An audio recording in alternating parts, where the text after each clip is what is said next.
Hi, welcome back to MovieMavericks. Today I will show you a crime thriller movie titled Holy Spider. Spoilers ahead. Watch and enjoy. In the movie's first scene, it's evening, and a call girl is seen preparing for her client. She kisses her daughter goodbye after dressing and leaves the house. On her way there, she stops at a public restroom to freshen herself up to look more appealing to her customers. She continues her trip afterward and waits around the streets, waiting for her guy to pick her up. Eventually, her guy comes by and takes her to his place. In the next scene, the two go at it and the girl moans as the dude eats up her coochie. When they finish the act, the call girl freshens herself up and walks back home.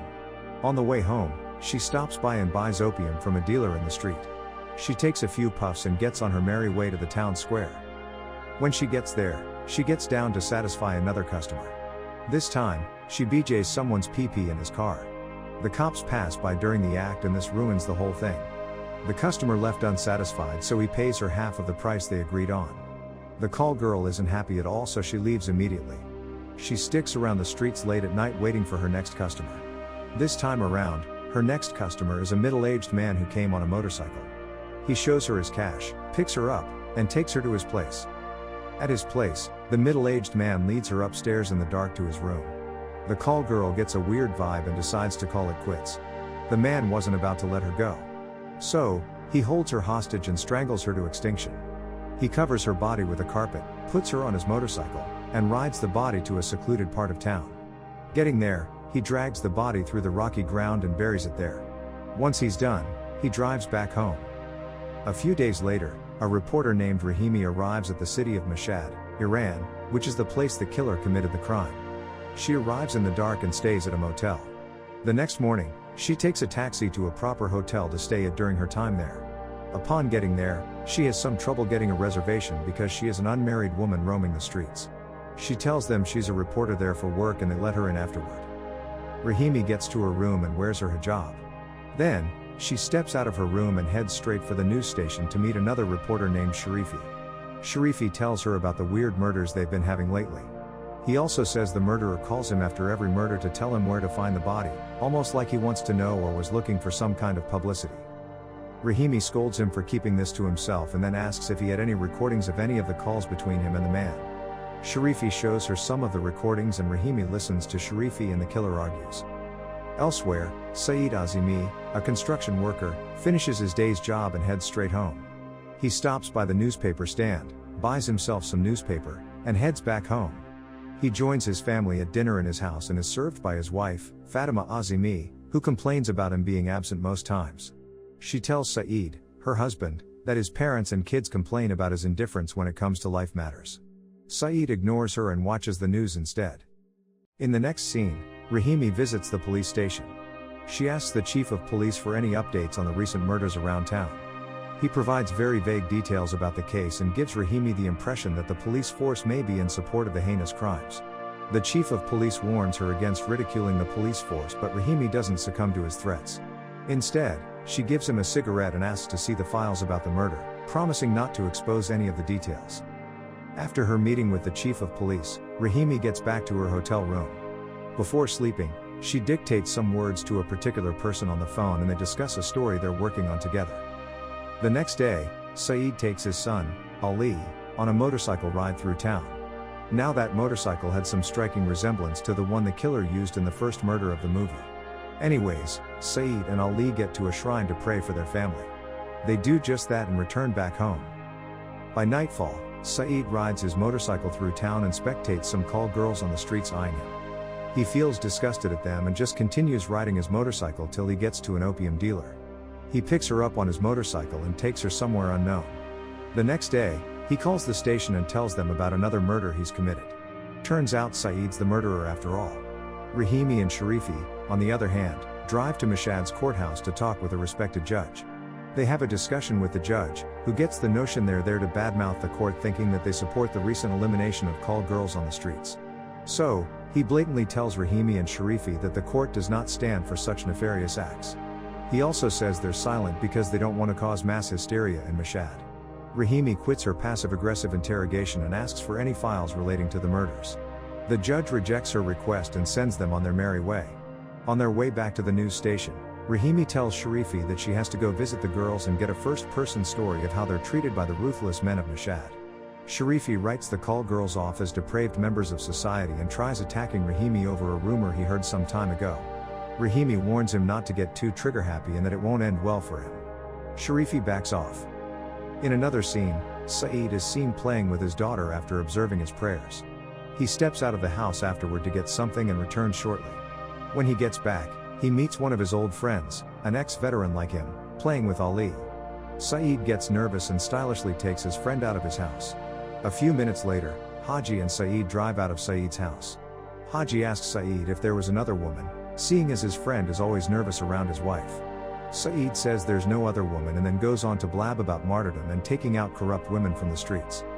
A few hours later, Rahimi stops by a diner to get a sandwich before returning to her hotel room. As she munches on her dinner, a call girl walks inside the diner and asks to use the bathroom. There, she gags and vomits white liquid out. Rahimi feels sorry for her and offers to buy her dinner. Over dinner, she discusses with the woman and asks her if she knew anything about the criminals ravaging their streets. The call girl, named Sagra, refuses to give Rahimi any information and rushes out of the diner. Rahimi finishes her dinner and walks the streets to get to her hotel. While walking, she notices someone on a motorcycle following her. She takes a few turns and finds out the man on the motorcycle was still following her. Rahimi quickly runs out of the alleyways and hides in a phone booth until she's safe. The next morning, Saeed is seen having fun with his family at a picnic. At some point, he sits with his wife to discuss when Ali mistakenly kicks the ball to his head. Saeed gets angry and chases his son through the field. Fatima quickly intervenes before Ali loses an eye and calms Saeed down. Saeed gets back to normal and apologizes to his son. A few hours after twilight, Saeed drives his family back home. He tells his wife that he has to stay out at work again till the next day. Fatima understandably gets upset and takes the kids inside the house. Saeed sighs and drives to his apartment near his workplace. He picks up a call girl while on the road and takes her there as well. When they get to his house, the call girl asks for an apple and Saeed gives it to her. She loosens her hijab and tries to get herself in the mood for the night. Saeed doesn't let her finish her apple as he strangles her to extinction. When the call girl finally gives up on life, Saeed sniffs certain parts of her body like a psycho and prepares to bury the body. Just then, he hears a knock on the door and sees his wife, Fatima, getting inside. He buys himself some time and rolls the body in a rug. He then spills some water on the floor and covers it with newspaper so his wife would think water spilled on it and wouldn't suspect a thing. Later during the night, Fatima asks Saeed if he was tired of her, seeing that he has been pretty absent-minded lately. Saeed says he's not. To prove this, he gets under the sheets with her and makes her night. Boy, what a stud Saeed is.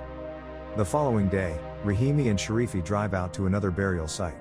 This time, Sagra was the victim. Rahimi feels sick to her stomach and throws up, knowing she could have stopped that from happening to the lady. Saeed is also seen at the crime scene looking aimlessly as if he's admiring his work. That night, Sharifi tells Rahimi to drop the case to keep her mental and physical health in check. Rahimi excuses herself from his car and gets up to her hotel room. There, she's visited by the chief of police, who acts surprisingly weird. Rahimi acts normal and accommodates the man. He brings out a cigarette and hands one over to Rahimi. She accepts it and talks to him about the case. The chief of police tells Rahimi that Sagra was a few weeks pregnant but was still playing around. He talks down to the dead lady and Rahimi asks him to leave. Before leaving, though, he gets dangerously close to Rahimi and tells her he's just like the call girls. Rahimi says nothing and just watches him leave her room. After being left alone, Rahimi spits out some of the cigarette contents and continues her day. The next day, Saeed's daughter, Mayzira, finds a half-eaten apple under the carpet in her father's apartment. Saeed quickly remembers that the apple was eaten by Sagra. He yanks it out of Mayzira's hands and throws it outside. He tells his daughter to continue playing with her mother while he searches the house for any other incriminating items. In the meantime, Rahimi and Sharifi visit the suburbs to find Sagra's family. Rahimi manages to find Sagra's mother. She approaches her to ask her some questions about Sagra. Sagra's mother shuns her away at first but then lets her inside later on. She tells Rahimi about Sagra's troubles with her customers. Rahimi asks her why she never reported anything to the police, but Sagra's mother tells her that the police are in on the entire thing. By nightfall, Rahimi takes a taxi to one of the witnesses Sagra's mother told her about earlier during the day. She gets to chat with the construction worker and he tells her about the mysterious motorcycle man who comes by every night to take call girls to his house. Gathering all the information the worker gives her, Ebrahimi somehow manages to narrow down Saeed's location. She informs Sharifi on the phone about the update. Somewhere close to where Ebrahimi was, Saeed stops his motorcycle in front of a call girl. He shows her his cash and takes her to his house. There, Saeed gets impatient when the woman spends too much time preparing herself for the night. When she's done, Saeed strikes. This time, the lady fights back. She struggles with Saeed's power and almost knocks him out instead. However, Saeed uses more power and ends her life once and for all. When he's done with her, Saeed heaves a sigh of relief and looks out the window.